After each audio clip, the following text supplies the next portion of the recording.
आज के एपिसोड में साइंस को साइड पर रख के रोमांस दिखाया जाएगा।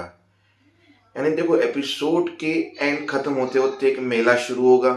मेले में ईशा की माँ जो है वो मंदिर जाएगी भगवान को पूजने के लिए और पूजा करने के लिए, और साथ में अपने होने वाले जमाई के लिए प्रार्थना करने के लिए।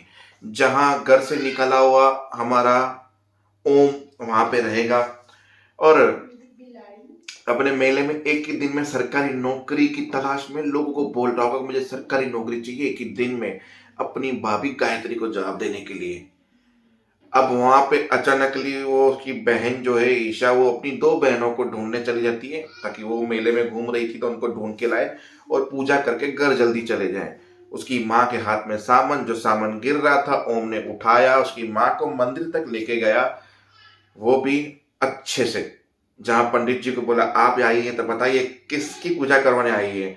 बोला मेरी बेटी की शादी पक्की होने वाली है तो उसके पति के लिए और मेरी बेटी की खुशी के लिए पूजा है। क्या नाम है आपकी बेटी का? बोला ईशा। अति उत्तम, क्या जोड़ी बनेगी, अच्छी कुंडली है। और आपका? मेरा नाम ओम। ओम साक्षात, क्या जोड़ी है तुम दोनों की, मतलब अद्भुत, इससे भय कोई जोड़ी हो ही नहीं सकती अच्छी। पंडित जी आप गलत मोबाइल में सिम डालने की कोशिश कर रहे हैं। मैं केवल इनकी मदद करने के लिए यहाँ पे आया हूँ। दूल्हा कोई और है, आप किसी और को समझ रहे हैं दूल्हा। तो प्लीज भगवान जी से भी रॉन्ग नंबर वापस लेके अच्छे नंबर पे आपकी दुआएं ट्रांसफर करना, और मैं इनको यहाँ पे छोड़ के जा रहा हूँ। पंडित जी प्रसाद खिलाइए। पर पंडित जी ने बोल दिया भाई ओम और ईशा के बारे में, तो उसकी माँ के दिमाग में भी ख्याल आया है। पर अब ये यहाँ पे क्यों है? तो उससे पहले उसके बाप ने सुबह सुबह बोला कि मैंने एक लड़का देख लिया है। जहां उसकी माँ चिंतित थी कि भाई आपकी बीवी जो है वो बद्दुआएं देकर गई हैं। बोला किसी की बद्दुआ लगती नहीं है, सब सही सही हो जाएगा। उसने बोला मैंने लड़का ढूंढ लिया, लड़के का फोटो सब लोगों ने देखा, उस लड़के की एंट्री दिखाई, हैंडसम क्यूट लड़का था वहां पे। तो भाई ईशा के लिए एक लड़का आ गया है ओम की टक्कर का लेवल का, जो एक बिजनेसमैन है। बिजनेसमैन छोड़ो, बहुत बड़ा बिजनेसमैन है, बहुत सारी उसकी कंपनियां हैं। तो ओम की टक्कर तो बराबर होने वाली है। अब दूसरी बात, ये चीज होने के बाद उसके बाद मंदिर, और उससे पहले का तमाशा जो कल खत्म हुआ, हम 2 दिन से दे नहीं पाए। भाई उसकी भाभी ने तबीयत से ओम की बजाई और ओम को बोला कि ठीक है ना, घर में जिससे पूजा आरती करवाई है आपने, उसी से घर का खर्चा भी निकलवा दीजिए। अब यही पूरत करेगा, आज से सबका खर्चा बंद।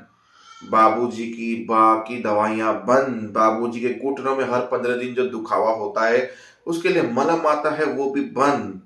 तुम्हारी बहन की कॉलेज की फी बंद, तुम्हारे भाई का बैठे बैठे पीना बंद, सारे खर्चे बंद। फिर उसका पति बोलता गायत्री ऐसा मत करो। अरे क्यों नहीं करो? जब घर में मैंने बोला था या ये रहेगा या मैं रहूंगी, तो तुम्हारे घर वाले इसको निकालने की बात तो छोड़ो, घर की लक्ष्मी समझ के इसे पूजा करवा रहे हैं। घर की लक्ष्मी 2 मिनट क्या लेट आई और आपने पूजा करवा ली। फिर बोला कौन लक्ष्मी, कहाँ है लक्ष्मी, कहाँ है? वाह वाह, यही तो मेरी औकात है ना, तो इसलिए अब मैं मेरी औकात दिखाऊंगी तुम्हें। ओम वहां पे तमाशे बहुत क्रिएटिव है। फिर सुबह हुई, तमाशे में सुबह में सब लोग मायूस थे कि बहू बोल के गई, खाना पीना सब कुछ बंद। वहां दोनों बहनें फोटोज निकाल रही हैं। ऊपर गायत्री उसकी मोटी बहन के कल हम अपने मस्त फोड़ा, आज बम का रिएक्शन तो मिलेगा। तो नीचे से रिएक्शन की आवाज आया और गायत्री खड़े रह के सारा सब कुछ सुन रही थी। जहां बोलता है बेटा तूने कल जो किया वैसे भी तूने हद पार कर दी, पर कुछ सोचा है कि घर में खाना कैसे आएगा? बोलने के लिए तो तूने बोल दिया, अब बता खाना कैसे आएगा? बाबू जी आपको पता है मैं किसकी वजह से बोलता हूँ उसको? अच्छा, तुम हमारी इज्जत बचाने के लिए बोलते हो, तो क्या हुआ, अब हम भूखे मरेंगे? एक काम कर, तू हम दोनों को ना बाहर सड़क पे छोड़ा, क्योंकि क्या है ना, 2 दिन तक हम खाना नहीं खाएंगे या हमारे खर्चे नहीं उठाए जाएंगे तो वैसे भी सड़क पे जाएंगे, तो सड़क पे तमाशा बने। इससे बेटर था कि घर में बहू 2 बातें सुनाती थी तो चल जाता था, पर तू जो कर रहा है ना उससे हम सड़क पे चले जाएंगे। तो कुछ अच्छा सोचना ही है। तो नहीं, तूने तो सोचा है जो हम घर में गाली तो खाई ही है, पर तुमने जो सोचा है उसकी जगह पे हम बाहर जाके गाली खाएंगे सड़क पे। तमाशा घर में बनता है तो कोई दिक्कत नहीं है 4 लोगों के बीच में। जब तमाशा समाज में बनने लगेगा ना, तो मुंह दिखाने लायक नहीं बचोगे बेटा तुम। फिर प्रेम को आता है गुस्सा, जहां वो देखता है कि वो गायत्री बात सुन रही है, उसका जो पोटली भाई है पीता रहता है, और वो बोला तुम मेरी माँ सम्मान जैसी भाभी के साथ ऐसा कैसे कर सकते हो यो, जब खुद की छड्डी में छेद हो ना तो दूसरे के रफू पे नजर नहीं मारते हैं। क्या डायलॉग था। अब प्रेम गुस्से में गया कि नौकरी ढूंढने बिना नहीं आऊंगा। अब गायत्री ने बोला मैं भी देखती हूँ कि ये एक दिन में कहाँ से लाता है सरकारी नौकरी। और ओम का चैलेंज ये है कि एक दिन में सरकारी नौकरी, और पहुंच गया है मेले में। मेले में मिल गई है ईशा। अब ये अब साइंस की बात करते हैं।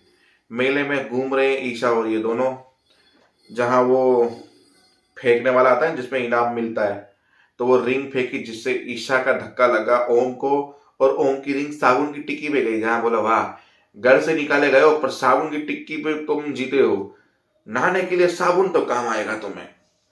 वहां बलून फोड़ते समय ईशा को ओम ने धक्का दिया, तो उसका निशाना सही लग गया।